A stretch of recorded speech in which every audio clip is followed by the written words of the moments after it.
श्री स्वामी समर्थ. मुख्य दरवाजा जेवढा सुशोभित करता येईल तेवढा करावा. मुख्य दरवाजावर कोणत्याही देवी देवतांचे फोटो लावू नये. फक्त शुभचिन्ह लावावे. उंबरा हा लाकडाचाच असावा, नाहीतर मार्बलचा चालेल. मधोमध लक्ष्मीचे पावले लावून तिची दररोज आतून पूजा करावी. तसेच घरात स्वच्छता ठेवावी. मुख्य दरवाजा पूर्ण उघडता येईल असा असावा. दरवाजामागे कॅलेंडर लावू नये. तसेच कोणताही अडथळा ठेवू नये. दरवाजा समोर कोणताही अडथळा असू नये. स्त्रियांनी सकाळी लवकर उठून आंघोळ करून हळद कुंकू वाहून उंबरठ्याचे पूजन करावे. 2 रंगाची रांगोळी काढावी व नंतर तुळशीला पाणी घालून हळद कुंकू वाहावे आणि नंतरच स्वयंपाक खोलीत जाऊन पुढच्या कामाला सुरुवात करावी. सकाळ संध्याकाळ उंबरठ्याच्या दोन्ही बाजूला तुपाचा दिवा लावावा. स्त्रियांनी सोहळं पाळावं. स्वयंपाक मनापासून करावा. सर्व सण पारंपरिकरित्या साजरे करावे. किचनच्या ईशान्य कोपऱ्यात मातीचे पाण्याचे भांडे ठेवून त्यातीलच पाणी प्यावे. किचनच्या बेसिंगमध्ये रात्री खरकटी भांडी तसेच ठेवू नये. पुरुषांनी आंघोळ करून घरातील मंदिरातील देवदेवतांची पूजा करावी. मंदिरात कुलदैवत, कुलदेवी, घंटी, गणेश मूर्ती, शंकराची पिंड, लंगडा बाळकृष्ण, शंख आराध्य दैवत असावे. देवी किंवा देवाचे 2 फोटो किंवा मूर्त्या असू नयेत. मंदिरात नेहमी तुपाचा किंवा तिळाच्या तेलाचा दिवा लावावा डाव्या बाजूस व 2 अगरबत्त्या उजव्या बाजूस लावाव्यात. हप्त्यात एकदा तरी संपूर्ण घरात धूप फिरवावी. घरामध्ये देवघर सोडून इतरत्र देवांचे फोटो किंवा मूर्त्या ठेवू नये. देवघर हे नेहमी पूर्व, ईशान्य, उत्तर दिशेस असावे. पूर्व, ईशान्य व उत्तर दिशेला फुलझाडे लावावीत. सुकलेली झाडं ठेवू नये. पूर्व, उत्तर, ईशान्येला तुळस लावून तिची दररोज पूजा करावी.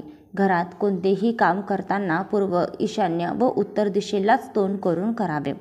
घड्याळ व कॅलेंडर पूर्व, ईशान्य किंवा उत्तर दिशेलाच लावावे. बाहेरून आल्या आल्या लगेचच चप्पल घरात घेऊ नये. फ्रेश होऊन देवाला नमस्कार करूनच चपला आत घ्याव्यात. घरात कोणाबद्दलही वाईट बोलू नये. नवरा बायकोंची भांडणे करू नये. मुलांबद्दल चांगलाच विचार करावा. घरात जुन्या वस्तूंचा साठा, जुना न वापरण्यात आलेल्या वस्तू, फाटलेले कपडे, जुने कपडे, भंगार, रद्दी इत्यादी जमा करून ठेवू नये. जुने कपडे पायपुसणी म्हणून वापरू नये. बंद इलेक्ट्रॉनिक वस्तू तर लगेच विकून टाकावी किंवा दुरुस्त करून घ्यावी. कोणतेही विजेचे बटन बंद अथवा खराब असू नये. सकाळ संध्याकाळ घरात श्लोकांचे पठण करावे. घरात सतत मंत्रोपचार करणारी मशीन लावावी. थोरांचा आदर करावा. कोणालाही दुखवू नये. आईवडिलांचा नेहमी आदर करून त्यांची सेवा करून त्यांचा आशीर्वाद घ्यावा. छोटे छोटे उत्सव आनंदाने साजरे करावे. जमेल तशी बचत करावी.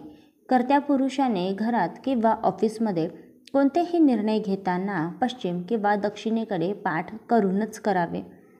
मरण पावलेल्या व्यक्तींचे फोटो घरात लावून ठेवू नये. प्रत्येक वर्षी पितृपक्षामध्ये त्यांची मनोभावे पूजा करावी.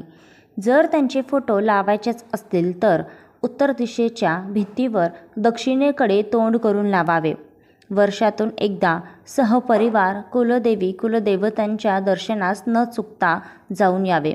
हे करताना नातेवाईकांना भेट देऊ नये. एकदा वास्तुशांती व 2 वर्षातून एकदा सत्यनारायणाची पूजा घालावी. ब्रह्मस्थानामध्ये बसू अगर झोपू नये. एकलकोंडा वाढेल. शुभ कार्यही करू नये. शुभ कार्याच्या निमित्ताने जोडप्यांना घरी बोलवून त्यांचा यथायोग्य स्वागत करून जेवू खाऊ घालणे. थोरांचे आशीर्वाद घेणे. कामाचे तसेच खर्चाचे लिखित स्वरूप नियोजन करावे.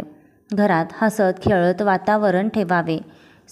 सर्व कुटुंबाचा हसरा फोटो घरात नेतृत्व दिशेच्या भिंतीवर पूर्व उत्तरेकडे तोंड करून लावावा.